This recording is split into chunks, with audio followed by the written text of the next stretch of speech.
One of the signature experiences in the Museum of the American Revolution will be an opportunity to actually see the original sleeping and office tent that was used by George Washington throughout the War of Independence.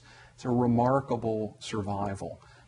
The tent was preserved through the descendants of Martha Washington's. The Custis family eventually came into the possession of the Custis Lee family, and came down to us because of the reverence with which Americans held the founder of our country, George Washington.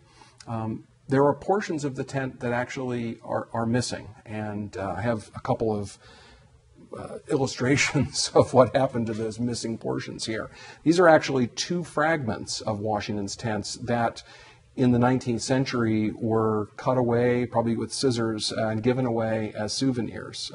The larger fragment here on my left was actually cut out of the center of the roof of Washington's tent and came down through various descendants until we now have an opportunity to put it back together and reunite these pieces.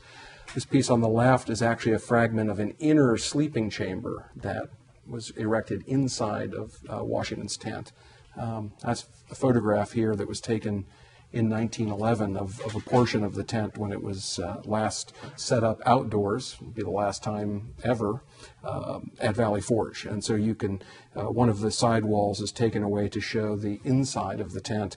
And in that space would have been a smaller chamber that literally was like a bedroom for General Washington. And this is actually a fragment of the cloth that was used to create that sleeping chamber of Washington's.